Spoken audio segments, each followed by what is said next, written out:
Pas clair Et puis, il faut penser. ouais. C'est pas clair et cohérent pour vous. Merci beaucoup Gilbert Collard d'avoir réagi en direct sur notre antenne.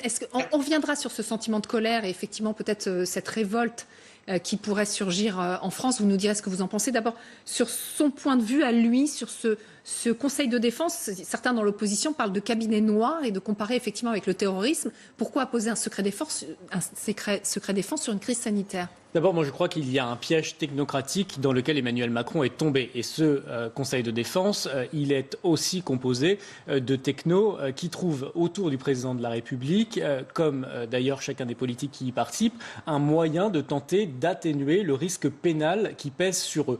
Mais il se trompe, ce Conseil de défense n'est pas un bouclier contre le risque pénal. Alors, ils sont tous tétanisés dans les prises de décision par Fabius et par le risque pénal que Laurent Fabius avait eu à assumer dans l'affaire du sang contaminé. Il faut en sortir et il ne faut pas prendre l'exact schéma inverse de la gestion de crise en posant le sceau du secret défense et de la presque dizaine d'années de prison que vous risquez si vous manquez au secret défense pour tenter de se déresponsabiliser. Au contraire, l'honneur du politique, c'est de prendre ses responsabilités et il pourra prendre ses responsabilités d'autant plus facilement que l'information sera partagée. La transparence, c'est un élément clé d'une bonne gestion de crise. On ne l'a pas aujourd'hui et ça pose un problème à l'heure où l'opinion publique, elle devient paranoïaque et elle a en partie des raisons objectives de l'être, ne serait-ce que ce mensonge initial sur les masques. C'est trop opaque.